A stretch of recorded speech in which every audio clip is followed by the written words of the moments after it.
শেষমেশ আমার প্রিয় নবীজির কথাগুলো সত্যি হচ্ছে। আমার প্রিয় নবীজি বলে, শেষ জমানায় মানুষ ইসলাম থেকে সরে যাবে এবং ইসলামিক কর্মকাণ্ডগুলো তাদের থেকে ভালো লাগবে না। হ্যাঁ, বর্তমান যুগে সেটাই হচ্ছে। যেমন আপনারা ইসলামিক ভিডিও দেখেন, কিন্তু সেগুলো মানুষের কাছে শেয়ার করতে বললে আপনারা দান্দা বলেন। আরে ভাই, আমরা তো চাইলে অনেক ভিডিও করতে পারি, কিন্তু ইসলামিক ভিডিও কেন করি? আল্লাহ এবং আল্লাহ রাসূলকে পাওয়ার জন্য। হ্যাঁ, হয়তো আপনি সেটাকে দান্দা বলতে পারেন। অবশ্যই আজকে আপনি যদি জান্নাত পেতে চান, সেই জান্নাতের দোয়াটি সকল মুসলমানের কাছে ছড়িয়ে যান। অবশ্যই বিনা হিসাবে জান্নাত কে না পেতে চাই, আপনিও পাবেন।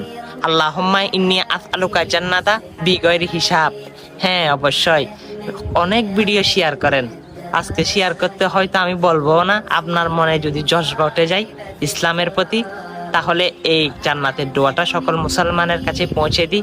ভিডিওটা কষ্ট না হলে শেয়ার করে দিই।